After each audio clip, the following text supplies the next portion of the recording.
السلام علیکم فرینڈ، آج ہم جانیں گے کوسے قزح کیا ہے۔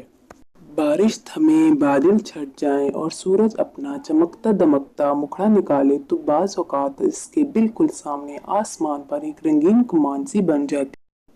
اسے کوسے قزح یا دھنک کہتے ہیں۔ یہ صرف دن میں دکھائی دیتی ہے، رات میں نہیں، کیونکہ یہ سورج کی روشنی ہی سے بنتی ہے۔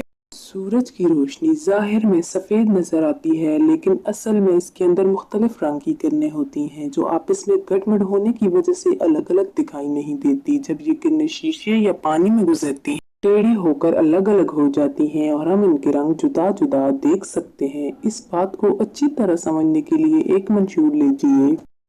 یہ خاص قسم کے شیشے کا ایک مثلث ٹکڑا ہوتا ہے۔ اس منشور کو سورج کی طرف کر کے آہستہ آہستہ گھمائیے، آپ کو اس کے اندر کئی رنگ نظر آئیں گے۔ اب کسی اندھیرے کمرے میں جائیے اور اتنی کھڑکی کھولیے کہ اس میں سے سورج کی باریک سی کرن اندر آ سکے۔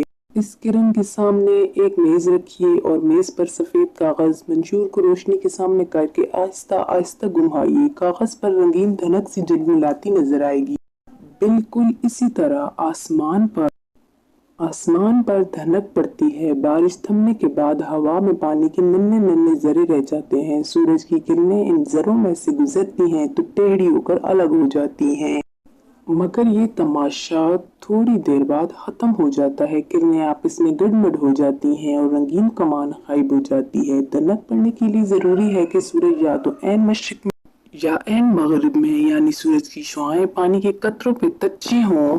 سورج مشرق کی جانب ہوگا تو دھنک مغرب کی طرف پڑے گی اور مغرب کی جانب ہوگا تو مشرق کی طرف پڑے گی۔ پلیز لائک، شیئر اور سبسکرائب our channel.